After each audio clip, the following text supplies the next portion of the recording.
Right. Anyway, so Hello? before we get going, there's a whole lot of things I'd like to speak about, like lectins, oxalates, linoleic acid, meat, the relationship between bees, carbs, and diabetes, and kidney damage that happens if you do. So there's a whole list. Don't know how long it's going to take us to, Yeah. and not all of it will come up, but that's in the back of my head. That's like a sort of pattern of conversation. Yeah. And then there is people's attitude to meat eating and the way it's going in the world at the moment. Everybody's trying to move away from it, and there are reasons. Yeah. And then, of course, we've got the business going on with the insects as well. And yeah, that's bad for us, isn't it? Apparently, is full of pathogens. Yeah. So we can't process it. Yeah, I have spent time in Mexico and Asia, and they seem to be eating them. You know, when you're hungry, you eat anything. Yeah. That doesn't, just because you eat something doesn't mean to say that it gives you everything you need. I would have thought though that people that have a history of eating these things would be able to work out, actually, no, this is bad for me. No? So we can have this conversation. Right. Good morning. Oh no, it might have been morning for you. Okay. Hello. Hi. So this is Joshua. I'm Sal, and today we would like to have a conversation to do with food, specifically to do with meat eating, carnivore diet versus vegetarianism, for the sake of argument, and the implications of all of this, and how do we navigate this in this day and age when there is so much competing information out there that says this is the way. So I'd like Joshua, I'd like you to sort of share your experience of food. Yeah. I guess I grew up eating a lot of meat, maybe some meat and 2 veg, potatoes and carrots, those kind of things. My granny and mother weren't the best cooks in the world, so everything was all overcooked. I kind of brought that with me, and I developed a love of cooking. But I always felt that I should be eating more vegetables because we were being told more and more to have more veg.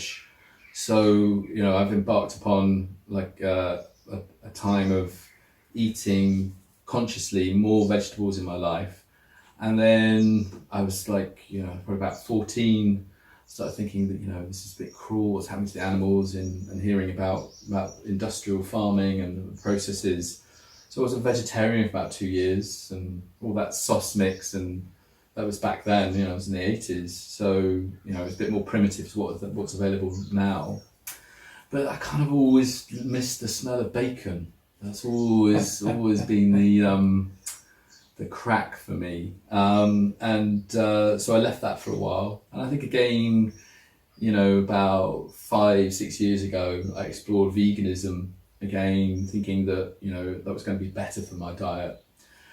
But I was actually, I did that for a year, and friends of mine who are lifelong vegans were always telling me that I need to, take lots of supplements. I'm not going to get everything I need from my food, which I found quite alarming, and really suffering my stomach for that whole year. And I was trying to eat real food. I know lots of vegans who have there's that mushroom derivative which you kind of like make fake meats from, like the likes of corn and such like, and just seeing that there's a lot of artificial things that are put into these foods. At the time I was living in Germany, and there was a vegan supermarket. It was all wonderful, the saviour at last, and just looking at the packets and all the nasties that are put into this food. You're thinking you're trying to consume something really healthy, when in actual fact, I think it's worse for you than, any trans fat kind of fish and chip product potentially. So I've kind of tried all those different approaches really, and then working with yourself, just highlighting the things that I think are good for me. It's like I love chickpeas, love hummus and spinach, and all the nuts that are actually cause me a lot of harm. And since reducing that, I've like been having the oxalate purge, and feeling a lot better, enjoying eating more meat again, feeling that I can Whereas in the past, I felt quite guilty about what it is that I'm really drawn to. And so now, you know, I still kind of like consume some vegetables, but making sure that I'm, you know, not using any nut oils or high oxalate foods. No more hummus. And now, you know, embarking upon no coffee either, which has been a big love of mine. But you know, for me, I really want to optimize myself. I want to feel good. I know that in the past I've had like candida issues and the brain fog, which can lead to this real melancholic feelings. We'll never lose that word depression, but feeling really down. So I know the importance of what food can do for me, for my well-being, and just physiologically as well. That's me. Yeah.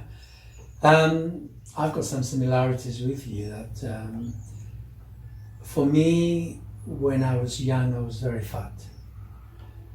And I used to eat sugar 10 to the dozen. And I used to have 5 teaspoonfuls of sugar in my tea. Yeah, gosh. It was so sickly sweet, I couldn't stop coughing as I drank it. But you still did it. Well, yeah. And I wanted to lose weight, and I didn't quite know how to do it.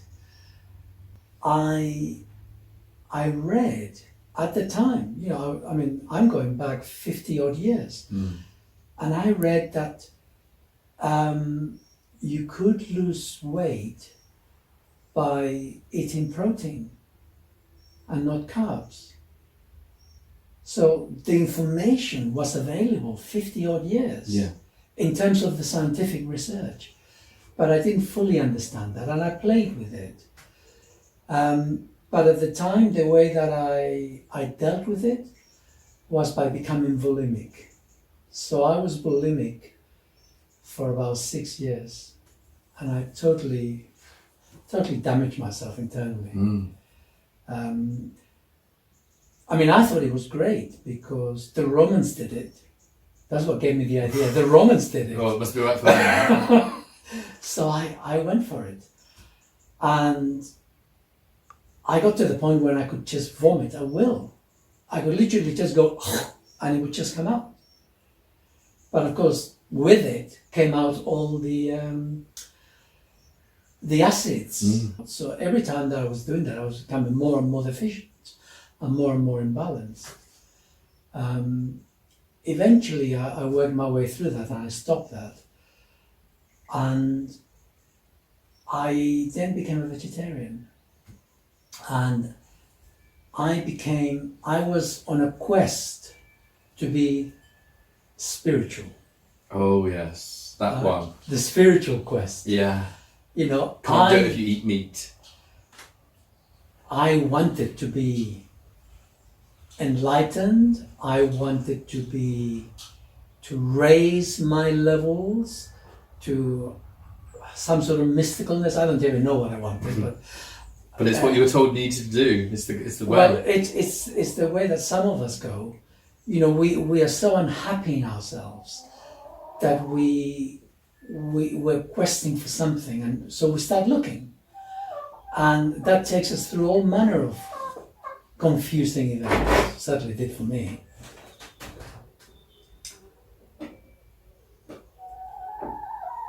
I was ready when they shut the door. And anyway, so I became a vegetarian. In fact, I was almost vegan. But I began to get quite ill. I used to get heart palpitations in the evenings. And I could, you know, I was a young lad, I should have had lots of stamina, but by the evening time I just didn't quite have that. And I began to dream about eating fish. And for about 6 months I was getting these images in my head about eating fish. And eventually I thought to myself, go with it. You know, if I'm getting this, then maybe there is some need of mine that I need to be fulfilled. And sure enough, as soon as I began to eat some fish, I started to feel better. So I was still a vegetarian, and I continued to be a vegetarian for over 20 years.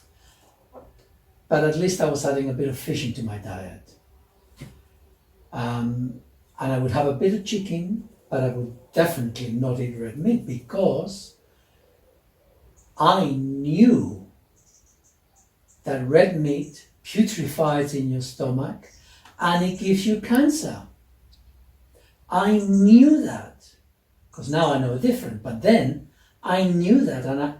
So although it was only a belief, it was a belief that I picked up from other people, but nevertheless, within me, because this is the nature of belief, I knew that.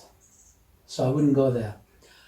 And it wasn't until my then wife was pregnant, she was also vegetarian, and it got to a point when she said, I'm about 3 months pregnant, says, I'm getting these cravings for meat. So I thought, well, if you're getting a craving, then that's what you need. Yeah. So we began to add a little bit of meat to the diet. Not a lot, mind you, just a little bit, but just enough to assuage that.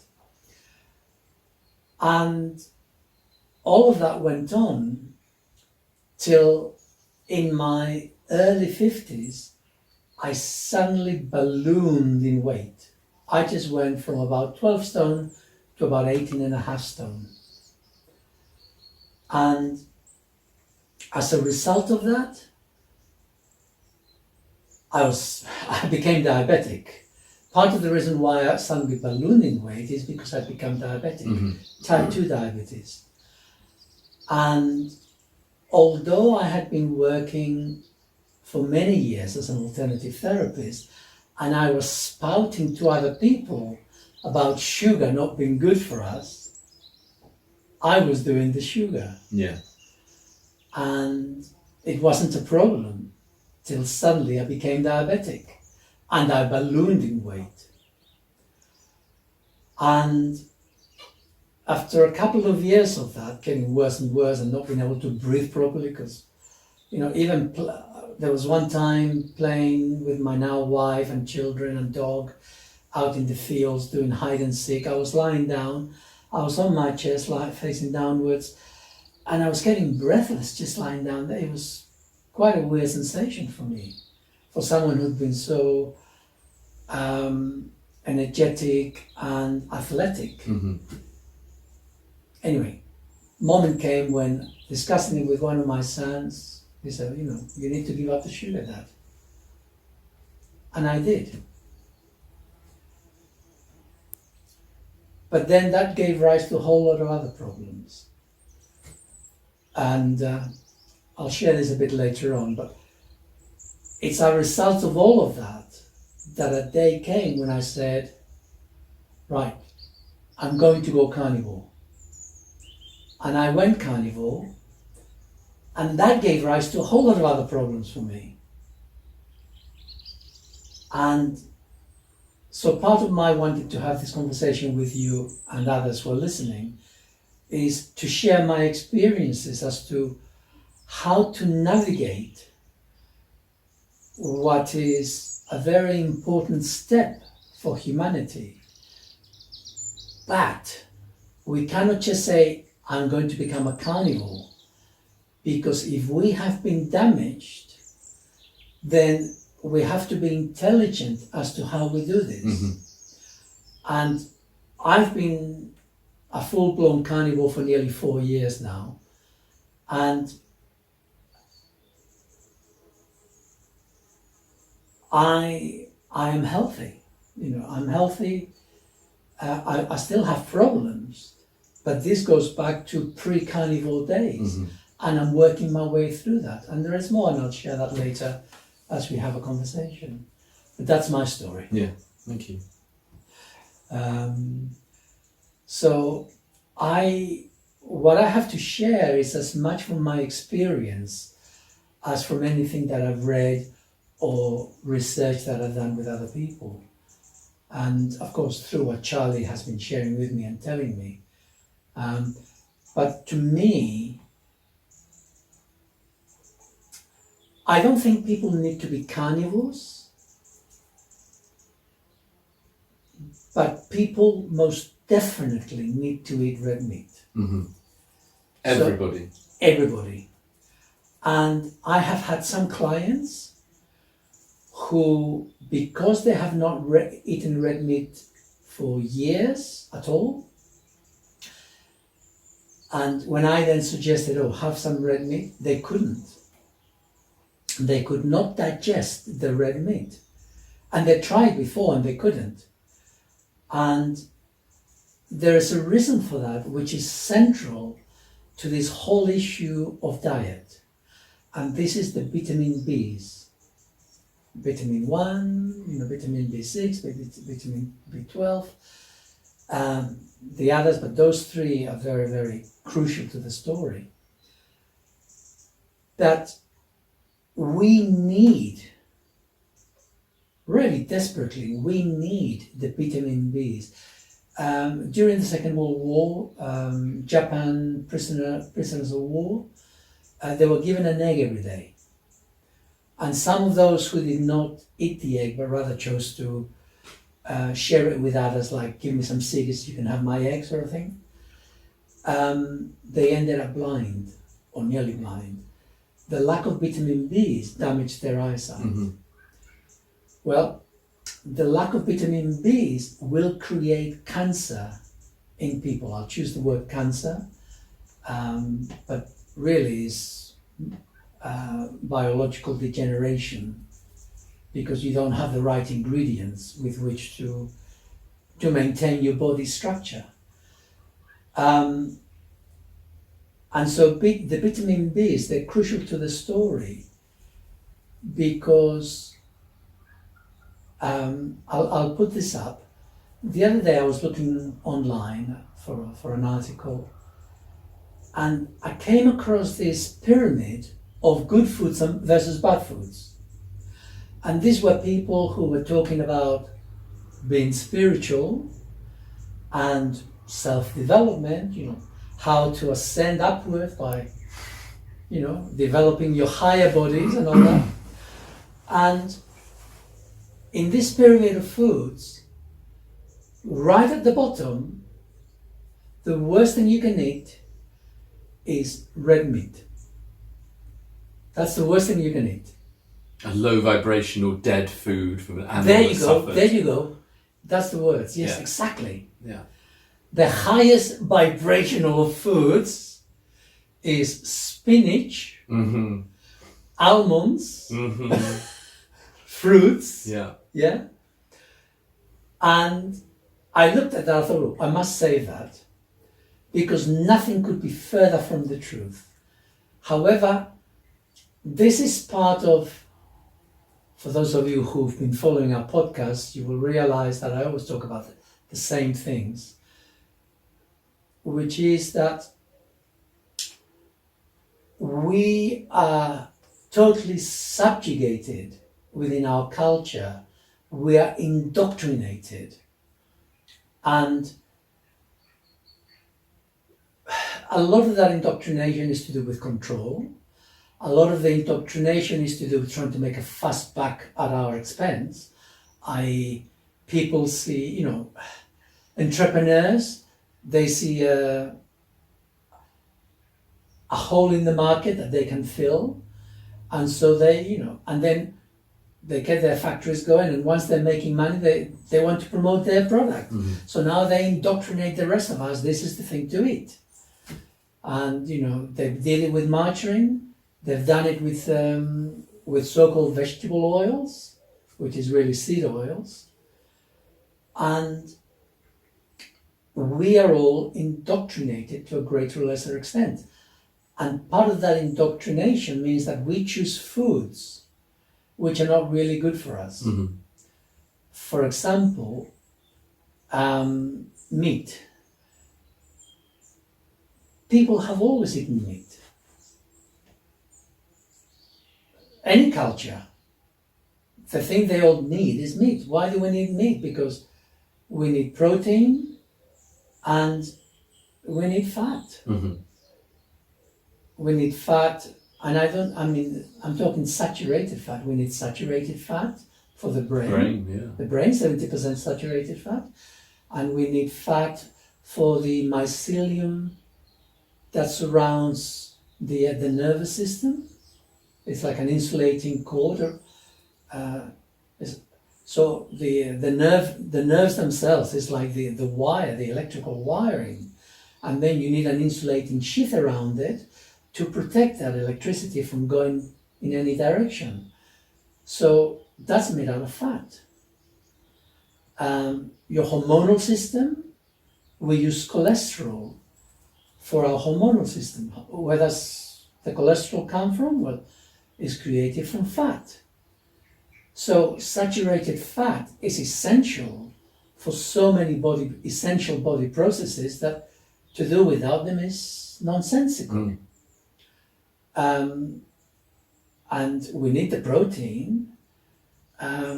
Without the protein, you cannot create bones, you cannot create tissue, we cannot create fascia, nails, nails are made out of protein. Hair is made out of protein.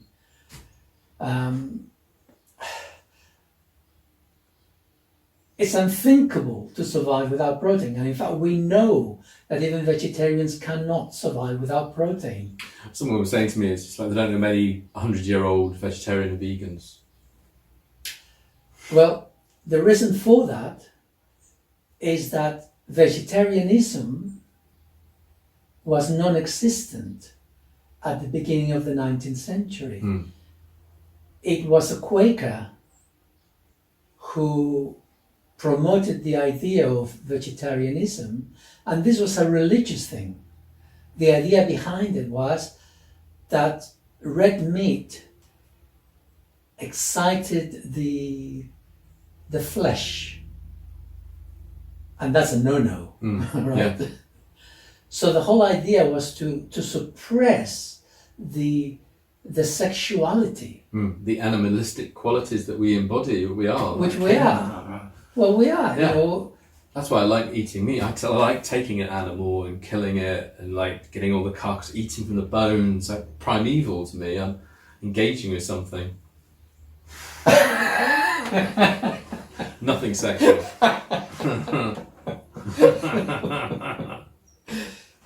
Absolutely. So that's where it comes from. I mean, that's where the idea came and began to take hold. And what did these Quakers then create? They created breakfast cereal. And what is breakfast cereal? Roughage. So now they promoted the idea that you needed roughage. So, we'll come into that in a minute. But that's how it began. But yes, before that, everyone would eat meat whenever they could lay their hands on it. It's we eat to eat protein.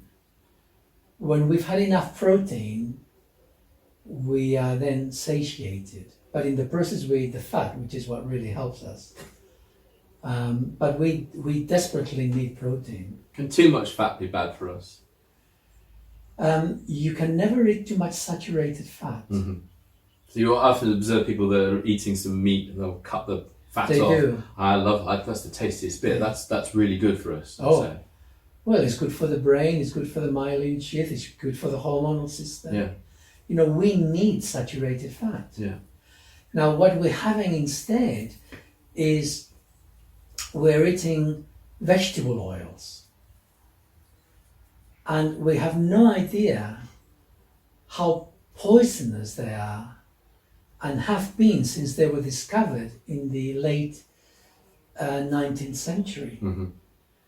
From what I've read, it began with a cottonseed. The whales, we destroyed that as a means of oil for the machinery, and they needed to find something else, and they discovered that they could do this with cotton oil. And then they thought, well, what else? Now we have too much of this. What else can we do with this? Could we feed it to animals? And then could we feed it to humans? But it's a bit ganchy and dark and horrid and smelly. So then huge factories began to grow whereby they could alter this vegetable oil to make it white and then yellow and non-smelly. And so they altered this, and then we sell this to people. Now we need to promote it, and this is how margarine came. Before that, people were eating lard. You know, it was staple. Yeah. Nobody died of heart attacks in those days. Again, in Germany, my time there, especially in East Germany, I think it was an economical thing, but you go to a restaurant and it would be lard, and that would put on your bread instead of butter. That's happening right now. That's still a thing over there. Wow. Well, that's amazing, because that has been true in Spain until they discovered margarine. And they used to have the lard. I don't know whether it's the same in yours, but the lard was a bit reddish because they put some paprika in it. Right. Well, they love paprika in Spain, don't they? So, but that's what my granddad, that's what he spread on his toast. Yeah. And that's, that was the norm. But then they seduced us into margarine is good for you, and lard and saturated fats are bad for your heart. And that was a myth that started in the 70s. And yes, people were starting to get problems with the trans fats, but that was because they were eating the unsaturated fats from the vegetable. They're not really vegetables because they come from seeds, from the seed oils. Yeah. And it's only in the last 30 years, perhaps, that information's coming through, and I've got a lot of this on my website, information's coming through how linoleic acid, which is unsaturated fat, is in all seed oils, and it's very, very damaging to the human body. It's very damaging to the cells. It's very damaging to the mitochondria, which is the engine of the cell. And it is the ingestion of vegetable, I'll just call them vegetable oils because everybody relates to vegetable oils, but they're not, they're seed oils. But it is the ingestion of vegetable oils which has been damaging us to a point of no return. And it's in everything as well, isn't it? Totally in everything. Saturated. Well, on the one hand, it's meant to be good for you. And on the other hand, it's cheap. Yeah. It's so much cheaper than saturated fat. We're talking fractions of a penny in relationship. So whatever you buy out there, it will all have rapeseed, palm oil, soya oil, canola, corn, and all of these oils, they're carcinogenic. They destroy our ability to burn fat. First of all, we are meant to be burning fat, and we don't. We burn carbohydrates, but we're actually supposed to be burning fat. The problem is we have damaged our ability to burn fat because we have been ingesting vegetable oil for years and years, myself included. I loved ice cream. Oh my God, I used to I would eat ice cream by the bucketful. I loved it. But was it just fat from the cows? No. It's been blended with all these cheap oils.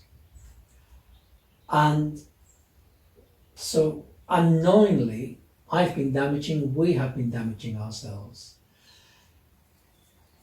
People have chips, fried chips in butter. People always cook with oil. It used to be beef dripping. And it still could be. But yeah, absolutely.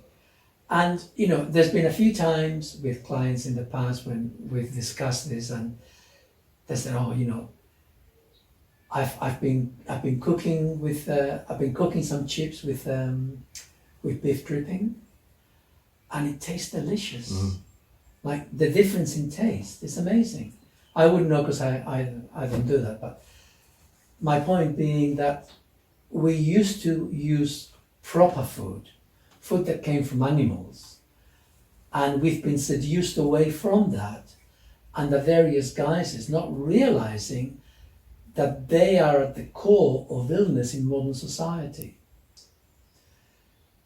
The thing to realize is that if your body is healthy, i.e. if you don't have any internal damage, then you can tolerate a lot of vegetables and seeds without doing much obvious damage. Mm-hmm.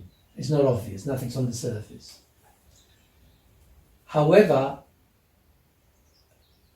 there is a price, but it takes many years to realize this. So we're young, young kiddies, they grow up, everything's fine, 20s, 30s, and then things begin to go a little bit funny. And it may not be till you're in your 50s that the serious problems arise. And the problems are manifold. So it's a complex story to understand, and we need to understand this. Some of us, from very young, we eat a lot of sugar. And that begins to create diabetes within us, type 2. And that can come and go to some extent. But once we've started to eat the vegetable oils and we start to damage the mitochondria within us, and we are now unable to process fats properly, i.e. saturated fats, we're now relying more and more on sugar as a means of giving us energy. Mm-hmm. And the human body cannot eat too much sugar. It's like we've got somewhere between 6 and 7% of blood volume that can maintain, it's like 7% is the maximum amount of carbs or glucose that we can have flowing through the blood. 6% is the minimum. So between 6 and 7%, which is a very, very narrow range, our body functions really well with glucose within us. Our liver can create glucose. Our liver can create fructose. And we don't actually need to eat carbohydrates for that. Our body can create that. But only as long as our system's still healthy. Mm-hmm. It hasn't been damaged by eating the wrong foods. And you see all these young people and, they can eat sugar with abandon, but they are damaging themselves. It's going to take a long time before it becomes a serious issue. And the sugar's got no benefit for the body whatsoever, other than like a chemical release of pleasure, isn't it? It's a drug. Yeah. Like coffee. Yeah. Yeah. He's smarting because I've just said, Charlie's just said, look, you got to give up the coffee. Mm. It's actually damaging your adrenals. But sugar, if your body can only have between 6 and 7% of glucose within it, then one meal will spike your sugar. It will go way above that, 6-7%, way above that. And as soon as you do that, your body now has to release insulin to mop up all that sugar. It's got to do something with it. And to begin with, it drives it into the cells and everything's okay. But as time moves on, as we damage the cells with the vegetable oils, it doesn't work anymore. And the moment comes when they speak of insulin resistance. You become type 2 diabetic because you become insulin resistant. What that means is your cells, they can't deal with the insulin anymore. Yeah? And that's when the problems arise. Because now you've got too much sugar flowing through your blood. Or you have, if you have too much insulin, too little sugar, whichever way it goes. But it creates a problem. I don't claim to fully understand the whole process of the insulin, but that is essentially what happens. But it gets worse than that, because by the time you get to the type 2 diabetes, your kidneys are damaged as well. Yeah. And then that has problems of its own to do with fluids, to do with salt. So the whole thing gets more and more complicated. And essentially, it's all to do with the oils, which come from the seeds. Mm-hmm. So that's one. There's a number. There are 3 branches to the vegetable oil kingdom, and one is lectins, which is the actual seeds themselves. Seeds do not want to be eaten. Seeds are there to create new life. So seeds protect themselves, like talking about the coffee. The seed protects itself by creating the caffeine. It's a protection mechanism. No seed wants to be eaten. All seeds create a means of self-protection. And so the seeds contain lectins, which is a protein, which is apparently is a circular protein, and it's almost indestructible as it goes in. The body cannot deal with it whilst it's in that form. And if it gets into the blood system, this protein is very similar to other proteins within the body. And the body then, the immune system of the body gets confused and it begins to attack itself. Now, I know this for a fact in my own life. Once I decided to give up being eating all the sugar, and I said, right, I'm going to go on a diet. I'm giving up all the sugar. And now I'm just going to eat loads of vegetables and a bit of fish and a bit of chicken. That's going to be a shock to the system, though, isn't it? Well, it's worse than that. Because up till that time, eating the sugar was protecting me from the lectins. Mm-hmm. In a very weird way, although those lectins are poisonous to us, the sugar was itself counteracting some of that. And if you don't have any internal damage, it's not a problem. But I already had problem I had leaky gut syndrome. For over 20 odd years, I had been damaging myself with aluminium poisoning, with some of the tools I was using to cook with and eat with.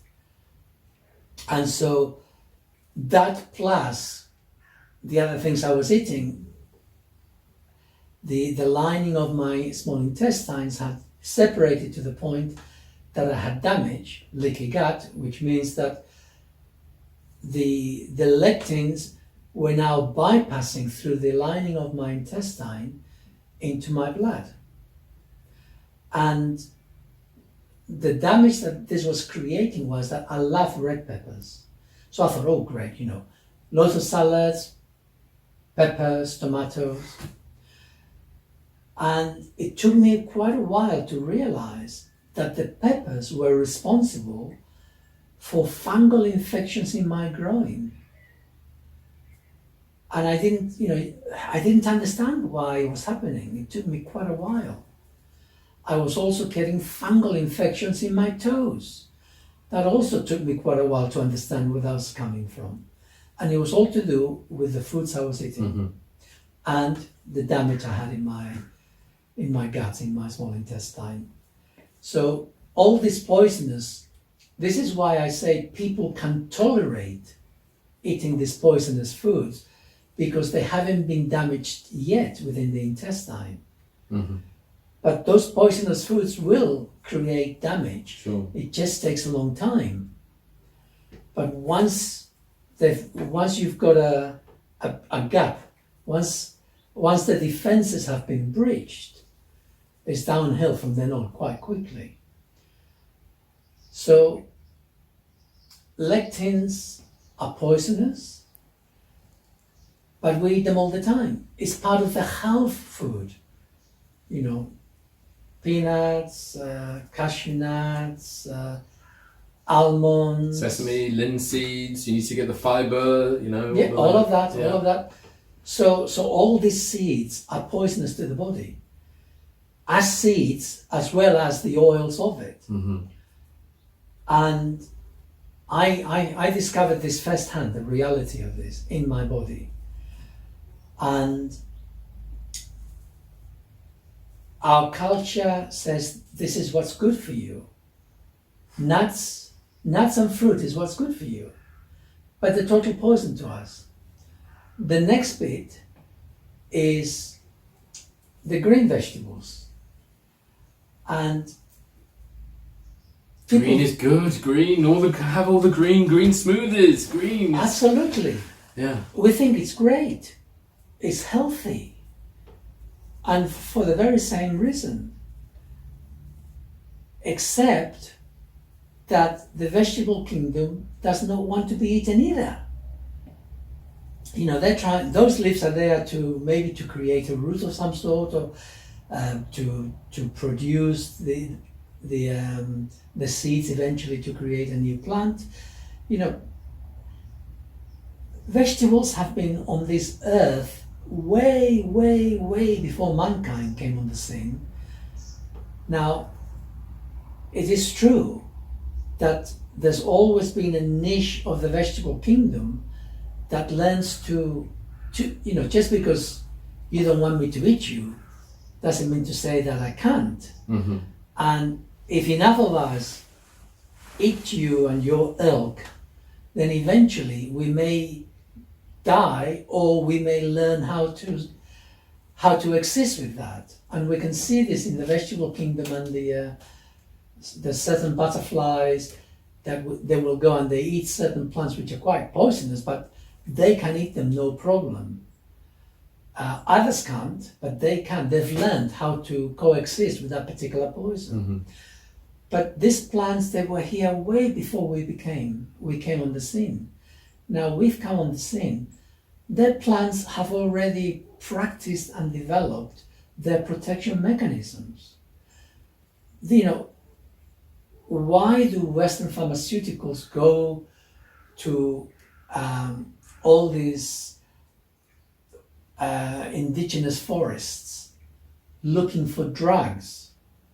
Because the vegetable kingdom is a pharmaceutical factory.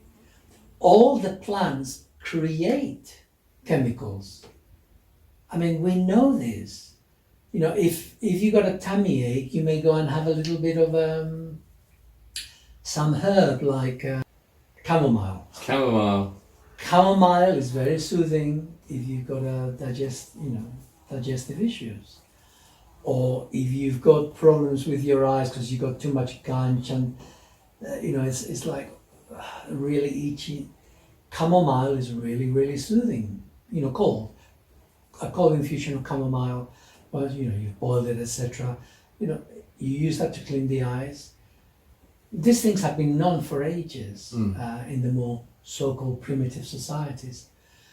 So we know that the vegetable, I say vegetable, but it means the plant kingdom. The whole of the plant kingdom is a veritable I'm trying to think of pharmacopoeia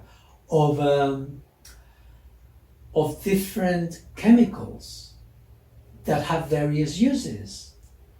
And what can be good for you one day, it'll be totally poisonous for you the next. It very much depends on what your need is at the moment. So another way to look at it is that everything is a drug. It just depends whether you're really in a particular way that requires that. Mm-hmm. So the plant kingdom does not want to be eaten either, but we can eat it.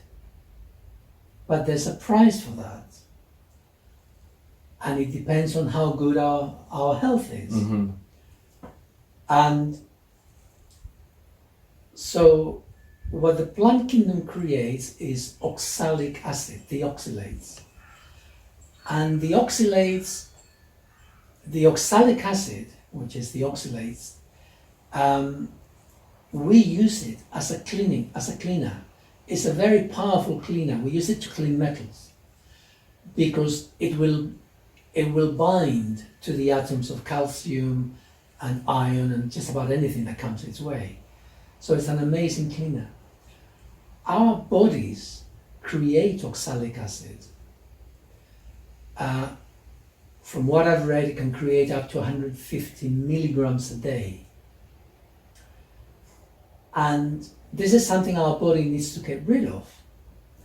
And our body gets rid of oxalic acid with vitamin Bs.